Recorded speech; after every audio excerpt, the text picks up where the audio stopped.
요즘 참 계절이 좋죠. 꽃들이 만발하고 이제 오늘은 꽃들이 많이 떨어지기도 했지만 참 아름다운 계절입니다. 하나님의 손길을 느끼는 축복의 나날들이 되시기 바랍니다. 우리 원래 슬로건을 같이 한번 해볼까요? 나는 죽고 내 안에 예수님이 사십니다. 예수님은 나의 주인이십니다. 아멘. 네, 옆에 있는 분 한 분 악수하고 인사하고 사랑합니다. 참 잘 오셨습니다.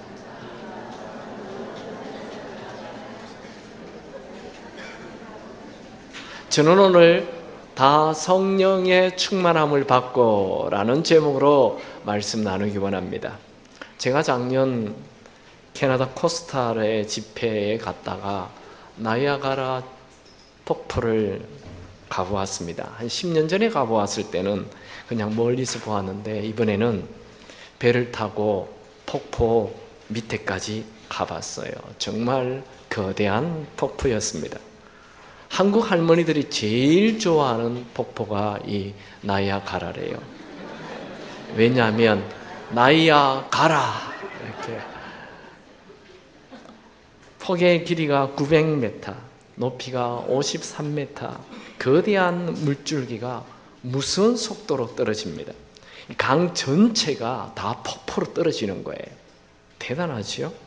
그래서 이 장관을 보기 위해서 세계 곳곳에 사람들이 몰려옵니다. 그런데 어느 날 한 사람이 이 물줄기를 이용해서 전력을 일으키면 좋겠다. 그런 생각을 하게 됩니다. 그래서 1961년도에 아주 웅장하고 거대한 수력발전소가 세워집니다. 그래서 큰 에너지를 얻게 됩니다.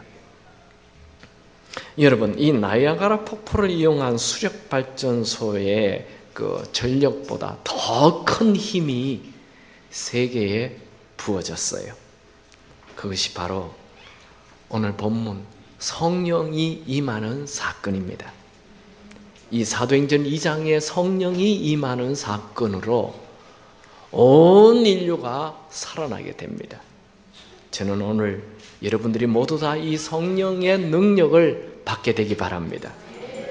교인들 중에는 내 힘으로만 사는 그리스도인들이 가득합니다. 교회는 분명히 다니는데 예수 믿지 않는 사람하고 차이가 없어요. 교회 나간다는 것 외에는 일상생활에 세상 사람과 아무런 차이가 없어요. 염려, 근심, 걱정으로 가득, 두려움으로 가득하게 그렇게 살아가고 있어요. 자기 스스로 말씀을 읽거나 자기 스스로 기도하는 시간은 거의 없어요. 성경에 나오는 수많은 기적과 능력, 자기와 아무 상관이 없어요. 10년, 20년, 30년, 50년 예수를 믿었지만 나와는 아무 상관이 없는 거예요. 정말 달라져야 합니다. 오늘 본문에 나오는 제자들도 똑같았어요. 그들은 예수님의 설교를 3년 반이나 들었어요. 3년 반이나 예수님 따라다녔어요. 그러나 예수님이 잡힐 때 다 도망가 버렸어요. 인생의 위기 앞에 그 위기를 이길 수 있는 힘이 없어요. 베드로는 얼마나 겁이 많았던지 나는 예수를 절대 모른다고 외치는 겁쟁이가 되고 말았어요. 제자들 중에 7명은 천한 신분의 어부였고 제자들 중에는 뛰어난 학위를 가진 사람이나 뛰어난 가문의 출신도 아무도 없었습니다. 세상적으로 볼 때 세상을 변화시킬 수 있는 인물이 아니었어요. 예수님을 따라다니기는 했지만 그들은 변하지 않았습니다.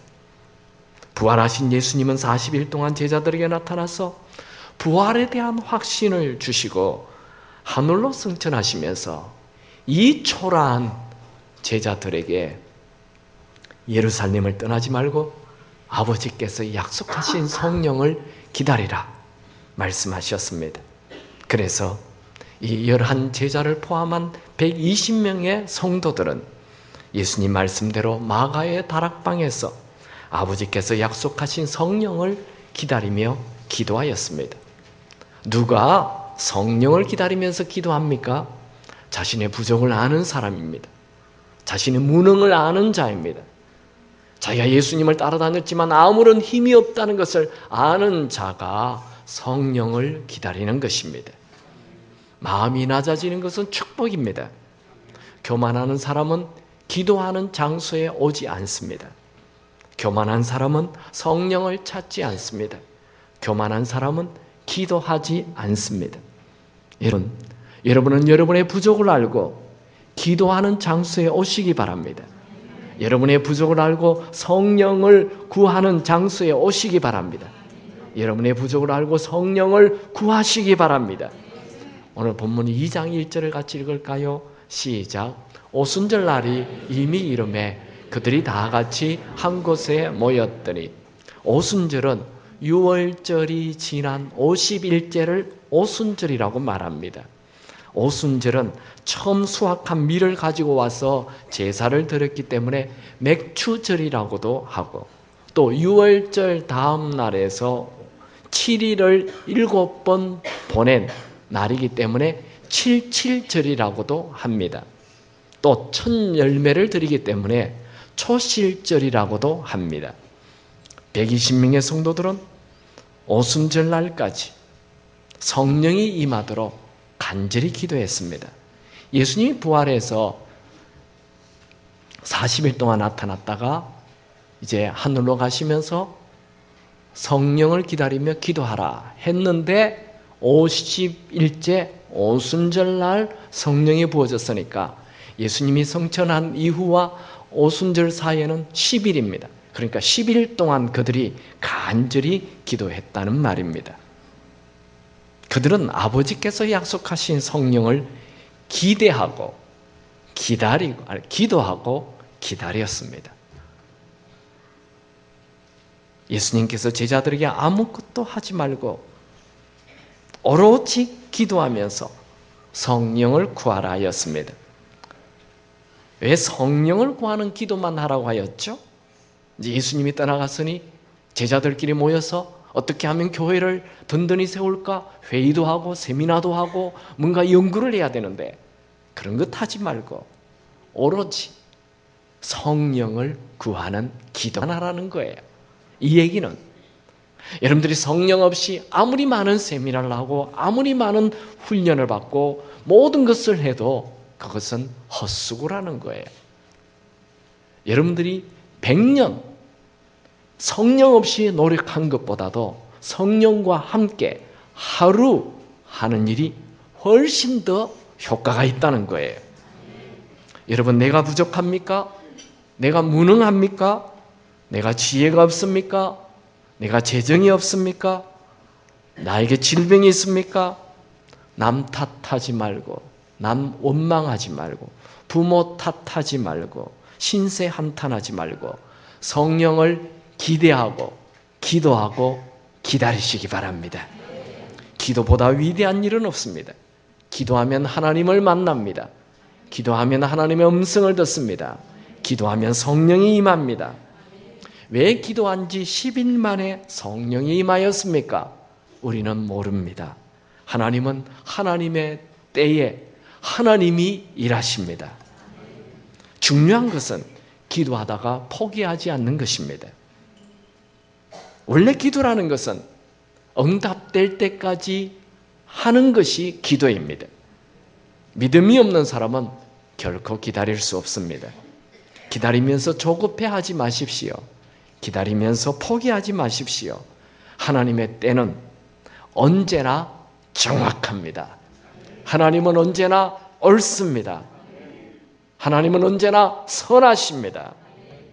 120명의 성도들이 모일 때 기도하자 성령이 임했습니다. 여러분들이 모여 기도할 때 성령이 임하시기 바랍니다. 우리 모일 때 주 성령이 임하리. 우리 모일 때 주 이름 높이리. 우리 마음 모아 주를 경배할 때 주님 기뻐하시리. 주님 기뻐하시리. 얼마나 좋습니까? 성도들이 모여 기도할 때 성령이 임하십니다. 어떤 사람들은 사도행전 2장에 이렇게 성령이 임한 사건은 2000년 전에 그 마가의 다락방 오순절날 딱 한 번만 내린 일이기 때문에 지금은 기도한다고 성령이 내리지 않는다 라고 말하는 자들이 있습니다. 참 안타까워요. 여러분, 우리는 성경에 있는 그대로를 믿으면 돼요. 성경에는 성령이 임한 사건이 여러 번 나와요. 사도행전 2장에 성령이 임하고 사도행전 8장에 보면 빌립 집사가 사마리아 성에 가서 복음을 전하니까 사람들이 막 예수를 믿어요. 세례도 받아요. 그것을 이 빌립 집사가 예루살렘에 있는 초대교회 얘기하니까 베드로와 요한이 그거 안 된다. 그거 암만 세례 받고 예수 믿어도 그거 오래 가지 못해. 우리가 그랬잖아. 우리가 예수님 믿었지만 그 성령 받기 전에는 우리는 아무런 능력도 없고 힘도 없었어. 그러니 그들에게 성령이 필요해 하면서 베드로와 요한이 내려가서 그들을 위하여 성령 받기를 안수하니 그것에 성령이 임해요. 사도행전 8장 15절에서 17절 시작. 그들이 내려가서 그들을 위하여 성령 받기를 기도하니 이는 아직 한 사람에게도 성령 내리신 일이 없고 오직 주 예수의 이름으로 세례만 받을 뿐이더라. 이에 두 사도가 그들에게 안수함에 성령을 받는지라. 여러분, 이 유대인들은 절대로 사마리아 땅에 가지 않습니다. 사마리아 사람들은 혼혈족이거든요. 그래서 굉장히 싫어해요. 그런데 베드로가 이 사마리아 성에 가요. 베드로 유대인입니다. 왜 갔습니까? 그들에게 성령 받게 하기 위하여. 그랬더니 사도행전 8장에 성령이 내렸어요. 사도행전 10장에 보면 로마의 장군 고넬료가 베드로를 초청해서 말씀을 듣는 장면이 나와요. 그래서 베드로가 그 집에 가서 설교를 했더니 성령이 내려요. 사도행전 10장 44절에서 46절 시작. 베드로가 이 말을 할 때에 성령이 말씀을 듣는 모든 사람에게 내려오시니 베드로와 함께 온 할례 받은 신자들이 이방인에게도 성령 부어주심으로 말미암아 놀라니 이는 방언을 말하며 하나님의 높임을 들음이러라. 나중에 이 일 때문에 베드로는 초대교회 예루살렘 교회로부터 어마어마한 공격을 받아요. 왜 그랬냐 하면 여러분, 우리 한국이 옛날 일본 치하의 식민지로 살 때 한국 목사님이 일본 순사, 일본 경찰 집에 가서 예배를 드렸다고 하면 한국 교인들이 굉장히 짜증내겠죠. 그와 똑같은 거예요. 베드로가 유대인인데 유대인들을 지배하는 로마 장군의 집에 가서 고넬료 집에 가서 설교를 했다고 이 초대교회가 발칵 뒤집혀졌어요. 그래서 베드로를 당신이 어찌 그곳에 갈 수 있느냐라고 얘기할 때 베드로가 말하기를 내가 그곳에 가고 싶어서 간 것도 아니고 이 환상에 보자기가 내려왔는데 그곳에 우리들이 먹지 못하는 돼지 족발 같은 게 가득 있는데 성령께서 자꾸 먹으라 해서 이거 왜 그러냐 물었더니 마음에 이거 이방인들에게 복음을 전하는 것이라는 생각을 줘서 내가 갔더니 그곳에 그냥 설교를 했는데 처음 우리에게 내렸던 그 성령, 성전 2장에 내렸던 그 성령이 이곳에서도 내렸다라고 말하니 이 사람들이 잠잠해졌어요. 하나님께서 하신 일인데 더 이상 공격할 수가 없었어요. 같이 읽어볼까요? 사도행전 11장 15절 시작. 내가 말을 시작할 때에 성령이 그들에게 임하시기를 처음 우리에게 하신 것과 같이 하는지라. 사도행전 19장에 보면 바울이 에베소에 가서 복음을 전하는데 그곳에 이미 예수 믿는 12명의 사람이 있어요. 바울이 그들에게 너희들 성령 아느냐 하니까 성령은 모른다. 요한의 물세례밖에 모른다. 그러자 바울이 그들을 위해 안수할 때 성령이 내려요. 사도행전 19장 6절 시작. 바울이 그들에게 안수하며 성령이 그들에게 임하심으로 방언도 하고 예언도 하니. 사도행전 2장에만 오순절 마가의 다락방에만 성령이 내리는 게 아니에요. 사도행전 2장, 사도행전 8장, 사도행전 10장, 사도행전 19장 계속 성령이 임합니다. 성령 충만은 2000년 전에 오순절 다락방에만 12 제자에게만 120명 성도에게만 내린 게 아닙니다. 저는 여러분 모두에게도 이 성령이 임하게 되길 축원합니다. 베드로 그 자신에게도 이 성령 내린 일이 여러 번 일어나요. 그가 사도행전 2장 4절에 성령이 임했죠. 그리고 사도행전 4장 8절에 보면 베드로가 체포되어서 복음을 전하다가 체포되어서 이 제사장들과 관원들 앞에 서서 얘기할 때 성령 충만케 됩니다. 사도행전 4장 8절 시작. 이에 베드로가 성령에 충만하여 이르되 백성의 관원들과 장로들아. 베드로가 다시 풀려나서 초대교회에 와가지고 내가 예수 이름을 전한다는 것 때문에 체포되었는데 또 얘기하고 난이 그들이 풀어줬는데 너희들에게 왔다. 초대교회에 왔다. 그 일을 내가 보고한다 하니까 그곳에 있는 초대교회 교인들이 간절히 기도하자 또 성령이 임해요. 사도행전 4장 31절 시작. 빌기를 다음에 모인 곳이 진동하더니 무리가 다 성령이 충만하여 담대히 하나님의 말씀을 전하니라.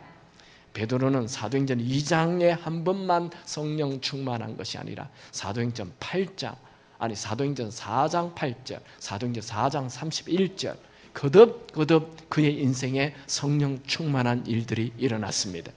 저는 오늘 여러분들이 계속 거듭 성령 충만한 일이 일어나게 되기 바랍니다. 오늘 현재 지금 성령 충만하시기 바랍니다. 이 성령은 마지막 날의 남종과 여종에게 부어주신다고 하나님께서 약속하신 것입니다. 요엘서 2장 28절 시작. 그 후에 내가 내 영을 만민에게 부어주리니 너희 자녀들이 장래일을 말할 것이며 너희 늙은이는 꿈을 꾸며 너희 젊은이는 이상을 볼 것이며. 여기 보면 이 성령을 만민에게 부어준다 했어요. 11명 제자에게만 120명 성도에게만 아니에요. 마지막 때에 만민에게, 이 만민은 저와 여러분이 다 포함되는 것입니다. 이 성령이 오순절 다락방에 임할 때 무슨 일이 일어납니까? 두 가지 현상이 나타나요. 첫 번째는 바람처럼 성령이 임합니다. 사도행전 2장 2절 시작. 호련히 하늘로부터 급하고 강한 바람 같은 소리가 있어 그들이 앉은 온 집에 가득하며. 성령은 보이지 않는데 어디서 오는지 모르지만 사방에서 불어와서 바람처럼 청각으로 느끼고 내 피부로 느낄 수 있는 이런 성령이 임하였던 것입니다. 에스겔서 37장에 보면 마른 뼈가 나옵니다. 마른 뼈라는 것은 죽은 지 오래됐다는 거예요. 도무지 살 소망이 없다는 것입니다. 그러나 이 뼈의 사방에서 불어오는 생기가 임할 때 이 죽은 뼈가 살아나서 거대한 군대가 되었습니다. 오늘도 성령이 임하면 죽은 지 오래된 사람, 도무지 살 소망이 없는 사람, 병원에서 이미 포기한 사람, 가족들이 포기한 사람, 그 사람이 거대한 그리스도의 군사가 된다는 것입니다. 여러분 성령 충만하여 예수 믿는지 안 믿는지 구별도 안 되는 그런 시시한 그리스도인으로 살지 마시고 여러분들이 성령 충만하여 그리스도의 강력한 군대가 되기 바랍니다. 두 번째는 불처럼 임합니다. 사도행전 2장 3절 시작. 마치 불의 혀처럼 갈라지는 것들이 그들에게 보여 각 사람 위에 하나씩 임하여 있더니. 이 불은 타지 않는 불이에요. 이 불은 강력한 하나님의 임재예요. 이 불은 시각적으로 느낄 수 있어요. 이 불은 또 내가 본인이 뜨거움을 느끼게 되는 것입니다. 애굽의 왕자로 살았던 모세, 그는 살인자가 되어 미디안 광야로 도망갔어요. 그는 나이 40에 애굽에서 도망하여 광야에 숨어 살았습니다. 그렇게 산 지 40년이 지났어요. 나이 80이 되었어요. 그는 시내산에서 타지 않는 불을 만나게 됩니다. 그래서 그 불꽃 가까이로 갑니다. 출애굽기 3장 3절 시작. 이에 모세가 이르되 내가 돌이켜 가서 이 큰 광경을 보리라. 떨기나무가 어찌하여 타지 아니하는고 하니 모세가 가던 길을 멈추고 돌아서서 불꽃 있는 곳으로 가까이 다가갔습니다. 그날 그의 인생은 송두리째 달라졌습니다. 그는 그 불길 속에서 하나님의 음성을 들었고 하나님께서 이스라엘 백성들을 출애굽시키라는 사명 주셔서 그 사명을 받고 큰 비전 가지게 됩니다. 그는 도망자에서, 언둔 자에서, 숨어 살던 자에서, 인생 포기한 자에서 이스라엘 백성들을 출애굽시키는 비전의 사람, 열정의 사람으로 바뀌었습니다. 여러분, 성령의 불꽃 가까이로 가십시오. 그리하여 현실을 도피하며 사는 자가 아니라 현실을 리드하는 자가 되시기 바랍니다. 성령 충만한 장소에 가십시오. 불 붙는 장소에 가십시오. 성령을 구하십시오. 더 이상 이 세상에 헛된 것만 추구하다가 인생 마치지 않기 바랍니다. 모세가 불꽃을 보고 그냥 지나쳤다면 광야에서 양떼만 치다가 인생 마쳤을 것입니다. 그가 가던 길을 돌이켜 불꽃 가까이 가지 않았다면 그는 정말 안타까운 인생이 될 뻔하였습니다. 여러분, 성령의 불꽃 가까이로 가십시오. 성령이 임하면 마른 뼈가 살아납니다. 성령이 임하면 도망가던 사람, 비전의 사람으로 바뀝니다. 오늘 바람 같은 성령, 불 같은 성령이 여러분에게 임하게 되길 축원합니다. 설교를 듣는 중에 그런 일이 일어납니다. 안수할 때도 일어납니다. 기도할 때도 일어납니다. 성령을 사모하시기 바랍니다. 4절을 다 같이 읽지요. 시작. 그들이 다 성령의 충만함을 받고 성령이 말하게 하심을 따라 다른 언어들로 말하기를 시작하니라. 120명의 초대교회 성도들이 예수님께서 예루살렘을 떠나지 말고 성령을 기다리라, 그리하면 성령으로 세례를 주리라 는 말씀에 순종하여 마가의 다락방에 모여 10일 동안 간절히 기도할 때 성령이 부어졌습니다. 그들에게 성령이 부어졌을 때 그들은 모두 다 성령의 충만함을 받았습니다. 여기에 우리는 이상한 것을 하나 발견할 수 있어요. 사도행전 1장 5절에 성령으로 세례를 주리라 말씀하셨는데 사도행전 2장 4절에 그들이 다 성령의 충만함을 받았다라고 말합니다. 아니, 이 지금 사도행전을 쓰는 사람은 의사 누가입니다. 그럼 1장에서는 예수님께서 성령으로 세례를 주리라 했고 2장 4절에는 성령으로 충만함을 받았다고 얘기하고 있어요. 이 성령으로 세례와 성령으로 충만한 것을 똑같이 쓰고 있다는 거예요. 그래서 여러분들이 너무 성령 세례냐 성령 충만이냐 따지지 마시고, 여러분, 성령 충만한 것이 바로 성령 세례입니다. 성령 세례 받으면 성령 충만하게 되는 것입니다. 중요한 것은 성령이 내 온몸에 빈 공간 하나 없이 충만하게 된다는 것입니다. 사람은 무엇으로 충만한가는 아주 중요해요.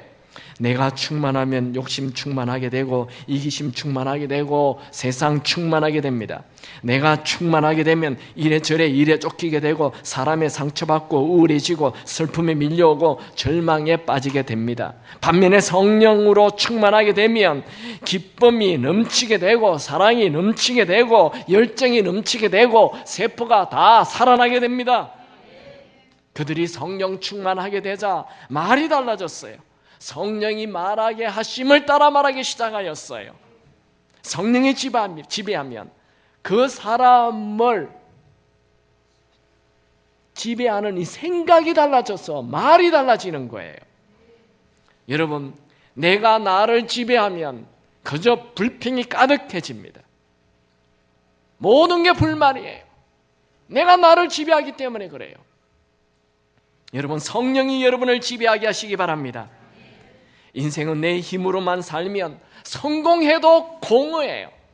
성공해도 허무해요. 그러나 성령이 지배하면 성령 충만함과 동시에 능력이 나타나고 성령이 말하기 시작합니다. 제자들은 예수님께서 십자가에 죽으시는 날부터 혼돈과 공허와 어둠에 휩싸였습니다. 물론 예수님께서 부활하셔서 그들에게 나타났지만 그들 자신에게는 이 현실을 이길 수 있는 아무런 능력이 없었어요. 그들은 여전히 불안했고 여전히 혼돈이었고 여전히 두려움으로 가득 차 있었습니다. 그들이 10일 동안 기도하다가 성령이 바람처럼 불처럼 임하였습니다. 그들은 다 성령으로 충만해졌습니다. 그날 그들의 인생은 송두리째 바꿔졌습니다. 그들은 더 이상 두려움에 사로잡혀 숨어 살지 않았습니다.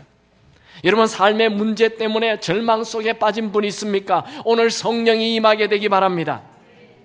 여기에 오래된 질병으로 고생하는 분이 있습니까? 오늘 그 질병이 치유되기 바랍니다. 여러분, 예수님을 주인으로 모시고 하나님 말씀대로 살고 싶습니까? 그런데 그게 잘 안 됩니까? 그래서 좌절하고 낙심하십니까? 나는 안 되나 봐. 지난주에 목사님 얘기 듣고 나도 예수님을 주인으로 모시고 그렇게 이제 좀 잘 살아봐야 되겠다 했는데 일주일도 못 가. 나는 안 돼. 이것을 사도 바울이 경험합니다. 사도 바울은 로마서 1장, 2장, 3장에서 오직 의인은 믿음으로 산다. 믿음, 내가 이제 예수를 믿고 이기는 인생 살 것이라고 노력하지만 그가 사도행전 7장에 오라 이 사망의 몸에서 누가 나를 건져내랴. 내가 원하는데 안 돼. 나는 정말 선하게 살고 싶은데 자꾸 죄를 지어. 내 마음은 원하는데 이 육체가 있기 때문에 안 된다, 안 돼. 이 어떻게 하면 좋으냐. 탄식하게 됩니다. 로마서 7장 24절 시작. 공고한 사람이라도 이 사망의 몸에서 누가 나를 건져내려. 그것에 대한 답이 뭐예요? 로마서 8장 2절 시작. 이는 그리스도 예수 안에 있는 생명의 성령의 법이 죄와 사망의 법에서 나를 해방하였습니다. 성령이 우리를 죄를 이기게 해줘요. 성령이 우리를 사망을 이기게 해줘요. 여러분, 거룩하게 살고 싶은데 거룩하게 살 능력이 없습니까? 기쁘게 살고 싶은데 기쁘게 살 수 있는 능력이 없습니까? 여러분, 세상이 주는 기쁨은 일시적인 거예요. 뭐 자전거 하나 샀어요? 순간 한 거예요. 컴퓨터 하나 샀어요? 오래 안 가요. 옷 받았어요? 오래 안 가요. 계속적으로 이 환경 때문에 오는 기쁨이 아니라 내 속에서부터 그 배에서 생수가 터져나오는 이런 기쁨이 없다는 거예요. 나 기쁘게 살고 싶어요. 그런데 기쁘게 살 수 있는 능력이 없어요. 사랑하며 살고 싶어요. 근데 사랑할 능력이 없어요. 내 부인을 정말, 내 남편을 정말 사랑하고 싶어요. 내 아들, 딸을 정말 사랑하고 싶어요. 그런데 조금만 일 하나에 그냥 속이 확 뒤집혀요. 그냥 한숨이 터지고 사랑할 능력이 없어요. 용서해야 된다 알죠? 근데 용서할 능력이 없어요. 질병을 이기고 살고 싶어요. 그런데 질병을 이길 수 있는 능력이 없어요. 그래서 우리에게는 성령으로 충만함이 필요합니다. 성령 충만하게 되면 말씀대로 살 수 있는 능력이 생깁니다. 성령 충만하게 되면 모든 사람을 사랑할 수 있게 됩니다. 성령 충만하면 모든 어둠이 떠나갑니다. 성령 충만하면 모든 무능이 사라집니다. 성령 충만하면 모든 질병이 떠나갑니다. 베드로는 성령 충만하자 40년 된 안전뱅이까지 일으켜버렸습니다. 그에게 이전에 없었던 초자연적인 능력이 나타났습니다. 베드로는 성령 충만하자 비범한 말을 하기 시작하였습니다. 성령이 말하게 하심을 따라 말하는 것, 내 마음대로 말하는 게 아니에요. 내가 계획적으로 말하는 게 아니에요. 성령이 나의 입술을 통해서 말하게 하시는 것입니다. 베드로를 체포한 그들이 베드로가 하는 말을 듣고 깜짝 놀랐어요. 아니, 저들은 어부가 아니냐, 학문도 공부하지 않은 평범한 사람이지 않느냐, 그런데 우리를 압도하는 말을 하고 있어. 이게 어떻게 된 일이냐? 사도행전 4장 13절 시작. 그들이 베드로와 요한이 담대하게 말함을 보고 그들을 본래 학문 없는 범인으로 알았다가 이상히 여기며 또 전에 예수와 함께 있던 줄도 알고. 성령 충만하면 탁월한 지혜가 들어옵니다. 성령 충만하게 되면 무슨 말을 해야 할지 알게 됩니다. 성령 충만하면 담대한 용기가 생깁니다. 대제사장들과 유대 종교 지도자들은 40년 된 안전뱅이를 일으킨 베드로와 요한을 체포해서 신문하고 다시는 예수 이름을 전하지 말라, 그렇게 얘기하니까 그 이 권위와 그 세상의 힘을 가진 그들에게 베드로와 요한은 그 얘기를 듣고 우리가 보고 들은 바를 말하지 아니할 수 없다 하며 도리어 큰 소리 쳤어요. 사도행전 4장 18절에서 20절 시작. 그들을 불러 경고하여 도무지 예수의 이름으로 말하지도 말고 가르치지도 말라 하니 베드로와 요한이 대답하여 이르되 하나님 앞에서 너희 말을 듣는 것이 하나님의 말씀을 듣는 것보다 옳은가 판단하라. 우리는 보고 들은 것을 말하지 아니할 수 없다 하니. 여러분, 베드로가 조금 전에 어떤 사람이었어요? 성령 받기 전에 어땠어요? 예수님이 체포될 때 도망갔고 또 계집종 앞에서 나는 절대로 예수를 모르라고 얘기했던 급쟁이였습니다. 그런데 예수님을 죽인 장본인들 앞에서 어떻게 이렇게 당당하게 말할 수 있죠? 그는 자기 자신에게 긍정의 힘이야, 긍정해야 돼, 그렇게 했습니까? 계속 그가 어디 가가지고 속성 단기 코스로 리더십 트레이닝을 받았습니까? 그의 뒤를 봐주는 로마 정치인이 생겼습니까? 아닙니다. 그는 성령으로 충만해졌습니다. 성령 충만하게 되면 환경에 짓눌리는 자가 아니라 환경을 이기고 환경을 바꾸는 자가 됩니다. 혹시 여러분 중에 절망하신 분 있습니까? 절망하지 마십시오. 우리에게는 성령님이 계십니다. 그러면 어떻게 하면 이 성령 충만케 됩니까? 첫 번째로 죄를 회개하면 됩니다. 사도행전 2장 38절 시작. 베드로가 이르되 너희가 회개하여 각각 예수 그리스도의 이름으로 세례를 받고 죄 사함을 받으라. 그리하면 성령의 선물을 받으리니. 오순절 다락방에 모인 이 120명의 초대교회 성도들이 방언을 얘기했어요. 이 방언을 얘기했다는 것은 그냥 다른 나라의 언어를 얘기했다는 거예요. 그러니까 이 유월절, 오순절, 초막절, 유대인의 3대 절기인데 이 절기 때는 사방에 퍼져 있던 유대인들이 다 몰려와요. 지금 유대인은 로마의 지배를 받고 있어요. 그래서 온 세계로 다 흩어졌어요. 그 사람들이 다 1년에 3번 이렇게 오는 거예요. 근데 이 온 사람 중에는 저 멀리 러시아나 저 멀리 동양 먼 데서 살았던 사람들도 왔어요. 그곳에서 태어나서 그곳에서 살았어요. 그 자기의 그 고향 예루살렘에 왔는데 자기들이 평생 하고 있는 이 언어를 이 무식한 어부들이 한다는 거예요. 이게 충격을 받았어요. 이게 어찌 된 일이냐? 몰려왔어요. 그때 베드로가 이 일은 예수님께서 아버지께 성령을 받아서 우리에게 보내셨기 때문에 이 일을 한다. 그리고 너희들이 죽인 그 예수를 하나님께서 주와 그리스도 되게 하셨다. 이렇게 말합니다. 사도행전 2장 36절 시작. 그런즉 이스라엘 온 집은 확실히 알지니 너희가 십자가에 못 박은 이 예수를 하나님이 주와 그리스도가 되게 하셨느니라 하니라.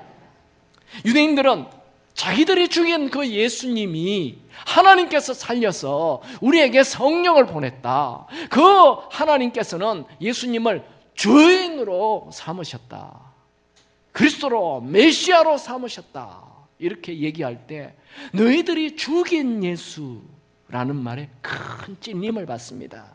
그 다음 절 2장 37절 시작. 그들이 이 말을 듣고 마음에 찔려 베드로와 다른 제자들에게 물을 이르되 형제들아 우리가 어찌할꼬 하거늘. 이게 마음에 찔려라는 단어는 예리한 칼에 배임을 당했다 이런 말입니다. 이 말은 자기 양심에 찔렸다는 거예요. 내 잘못을 깨닫고 고통을 느낀다는 겁니다. 남 탓하는 게 아니에요. 다른 사람 얘기하는 게 아니에요. 내 탓이라는. 그러자 베드로는 그들을 향해 회개하고 죄사함 받으라. 그리하면 성령을 받게 된다 말하였습니다. 그들이 뭘 회개했죠?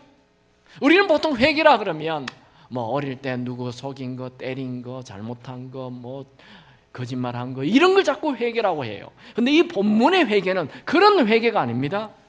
뭘 회개하죠? 예수님 죽인 거 회개하라는 거예요. 여러분들이 성령 받으려면 예수님 죽인 것을 회개해야 돼요. 예수님이 왜 죽으셨죠? 아니 우리 죄가 아니라 내 죄 때문에 죽었잖아요. 맞습니까? 자, 질문합니다. 예수님 왜 죽으셨죠? 이렇게 해보세요. 내 죄 때문입니다. 네, 물어볼게요. 예수님 왜 죽었습니까? 내 죄 때문입니다. 내 무슨 죄? 속인 거, 거짓말, 그거 아니라니까요. 내 무슨 죄? 내 마음대로 산 죄. 예수님 죽인 죄. 예수님 왜 내를 위해 죽었어요? 내 마음대로 산 죄. 우리의 원죄가 뭡니까? 아담이 하나님으로부터 독립해버린 거, 그게 우리의 원죄예요. 그 죄를 위해 죽으신 거예요. 그러니까 이 죄의 뿌리는 죄의 열매가 아니고 죄의 뿌리는 나예요. 내 마음대로 살려는 이 이걸 회개해야 된다니까요. 우리가 우리 죄를 회개할 때 내가 예수님 죽였어요, 이거 회개해야 돼요. 내 마음대로 살았어요, 이거 회개해야 돼요. 내가 내 마음대로 살았습니다, 그거 회개해야 된다니까요. 우리는 자꾸 회개하면 내가 지은 죄의 열매 얘기합니다. 그거 말고 내 마음대로 산 거, 그거 회개할 때 성령이 임합니다. 최고의 죄는 내 마음대로 사는 거예요. 하나님과 사랑하지, 하나님과 상관없어요. 그럼 첫 번째 계명이 뭐예요? 이건 성경에 나오는 계명이에요. 물었죠. 첫 번째 계명이 뭡니까? 예수님에게 물었을 때 예수님 뭐라 그랬죠? 첫 번째 계명이 뭐라고요? 마음을 다하고 뜻을 다하고 주 너의 하나님을 사랑하는 것. 그러니까 우리의 첫 번째 문제는 하나님을 사랑하지 않는 것. 내 마음에 하나님이 없고 하나님과 상관없이 내 마음대로 사는, 이게 가장 첫 번째 죄라는 거예요. 내 마음대로 사는 게 그게 죄라는 거예요. 그것 때문에 예수님 죽었어요. 이 유대인들이 지금 뭘 회개합니까? 예수님 죽인 거, 그걸 회개하는 거예요. 그러니까 우리가 지금 오늘 회개하는 것은 내 마음대로 사는 나에 대하여 이 죄를 회개해야 되는 것입니다. 왜 초대교회 같은 기적이 일어나지 않죠? 왜 오순절 다락방 같은 성령 충만한 사건이 일어나지 않습니까? 예수를 믿는다 하지만 나를 믿고 살기 때문에 그래요. 이거 회개해야 되거든요. 여러분, 예수 믿습니까? 나를 믿습니까? 교회는 다니는데 나를 믿죠? 예수 믿지 않고 나를 믿죠. 내 신령 믿죠. 내 돈 믿죠. 내 능력 믿죠. 여러분, 예수 믿습니까? 여러분, 예수 믿기 바랍니다. 나를 믿었던 거 회개하시기 바랍니다. 내 돈 믿지 마세요. 예수님 믿으시기 바랍니다. 베드로의 설교를 들은 이들은 자기가 예수님을 죽인 것을 회개하고 예수님을 주와 그리스도로 영접합니다. 여러분, 교회 아무리 오래 다녀도 내가 주인 된 것을 회개하지 않고 예수님을 주인으로 모시지 아니하면 성령 충만 없습니다. 오늘 여러분이 주인 된 것을 회개하고 예수님을 주인으로 모십시오. 그리고 기억나는 모든 죄의 열매도 회개하시기 바랍니다. 그러면 반드시 성령이 임할 것입니다. 두 번째, 성령 충만은 어떻게 하면 됩니까? 성령을 간절히 구하면 됩니다. 계속 구할 때까지, 주실 때까지. 120명의 초대교회 성도들은 성령 충만을 위하여 10일 동안 계속 기도했어요. 성령을 구하면 주신다는 것은 아버지가 약속하신 것이고 예수님께서 약속하신 것입니다. 그럼 누가 얻게 됩니까? 간절히 구하는 자가 얻게 됩니다. 누가 찾게 됩니까? 간절히 찾는 자가 찾습니다. 누가 문을 열게 됩니까? 계속 문을 두드리는 자가 문을 열게 됩니다. 누가 성령 충만케 됩니까? 성령 충만할 때까지 계속 구하는 자에게 성령 충만한 일이 일어납니다. 여러분, 우리가 예수를 믿는다고 하지만 성령 충만하지 않고는 결코 능력 있는 그리스도인으로 살아갈 수 없습니다. 야고보는 얻지 못하면 구하지 아니함이라고 말씀합니다. 야고보서 4장 2절 시작. 너희가 얻지 못하면 구하지 아니하기 때문이요. 여러분, 우리가 성령 충만을 얻지 못하면 구하지 않기 때문입니다. 간절히 원하십시오. 계속 원하십시오. 끝까지 원하시기 바랍니다. 원하는 만큼 얻게 됩니다. 여러분, 예수님께서 예루살렘을 떠나지 말고 아버지께서 약속하신 성령을 기다리라, 그러면 성령으로 세례를 받게 된다 한 것은 예수님께서 너희들 좀 기도해 볼래? 제안한 것 아니에요.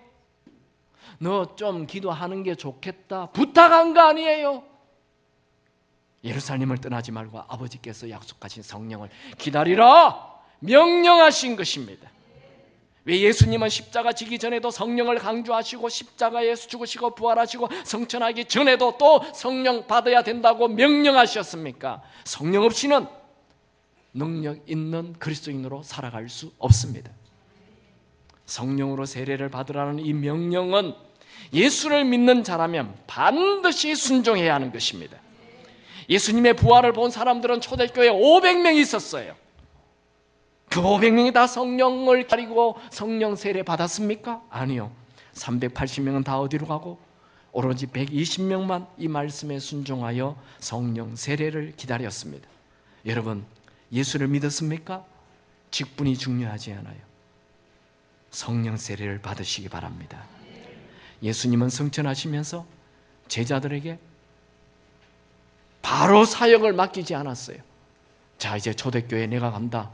초대교회가 이제 시작되는데 너희들은 조직을 정비하고 자, 세미나도 좀 하고 좀 모여서 연구도 해라. 그렇게 하지 않고 성령으로 세례를 받으라. F.B. 마이어라는 목사님이 있습니다. 이분은 찰스 스펄전 목사님, 캠벨 목사님과 함께 영국의 3대 설교가 중에 한 명이었어요. 이분은 82세로 세상을 떠나면서 수많은 사람들에게 큰 영향력을 끼쳤던 목사님입니다. 그분의 간증이에요. 나는 오랫동안 큰 교회를 목회하면서 교인들 사이에 또 시민들 사이에 큰 존경도 받았지만 마음은 참 불안하였다. 나는 그때까지 성령의 세례를 받지 못하였음을 절실히 느낀 나머지 KG 기도회에 갔었다. 그곳에는 많은 성도들이 모여서 성령을 사모하며 기도하고 있었다. 그들은 매일 9시부터 11시까지 기도하였다. 그들은 11시 기도회가 끝나면 뿔뿔이 흩어져서 개인 기도를 하였다.